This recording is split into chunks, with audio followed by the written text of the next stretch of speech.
Hello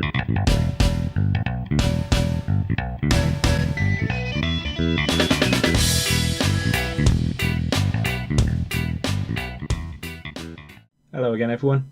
As you'll remember from earlier in my videos, the prop shaft on the Daihatsu has quite a nasty kink in it, which makes it pretty much unusable. Now, although these prop shafts tend to be quite thin wall tubing and so they don't stand up to abuse that easily, I'm still not entirely sure how someone's managed to do this. If the car had been driven over something which had hit the prop shaft, I'd expect to see more damage on the rest of the underside. So the only thing I can think of is that someone's tried to pick it up from underneath with a forklift or something.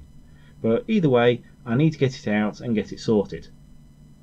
So, first thing that has to happen is it needs to come off, which is just unbolting the two universal joints at either end, which are just 4 bolts holding them on. Incidentally, you can see where I've got it off. This unit on the nose of the differential is the viscous coupling, which is what allows for the wheel speed differences front to rear when you're in 4-wheel drive. I don't have any information for how much resistance this should have, but the important thing is it's not seized, and given the car's low mileage, I'm going to work on the principle that it's going to be healthy. Right, I'm not sure how much movement's acceptable in the centre bearing. It seems to have some in it, but it doesn't actually feel loose or rough at all. It feels fine. So I think I'll leave that for now, and I'll just put the old bolts back in here for safekeeping and give it a quick spray with something to keep the rust off. There we go, that'll just stop it causing any damage to it and keep it nice and clean for the future. Here's the prop shaft out of the car, and you can see how battered it is on that tube. In addition to the obvious damage, I also found that the joints were quite stiff, so at the very least those are going to need rebuilding. In case the fisheye lens on the camera is artificially making the prop look a bit straight, if I put a straight edge against it, you can see quite how bad the kink in it is. There isn't really any way to fix something like this without just replacing the tube.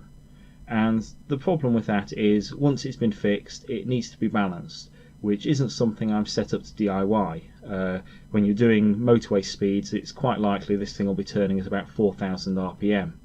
Now, what I'm going to do, I'm just going to take it to someone who will do it for me, so I went down the road to a local specialist and gave it to them. And here we are, this is what I got back. Now it's nice and straight, although we weren't able to source the correct type of tubing. I went with some slightly thicker wall tubing, which does add a little bit of weight, but not enough to concern me, and will mean it'll stand up to the odd knock here and there should that happen. They've also replaced the universal joints for me, and these ones now have grease nipples on them, which will be very useful in allowing me to properly maintain it going forward. So, all that has to happen is the exact opposite of taking it off, just straight back on with the 4 bolts at each end. And now you can see it's exactly what it needs to be, nice and straight, and that'll do the job just right. So, thanks for watching. Please like, comment and subscribe below, and check in again with me next time.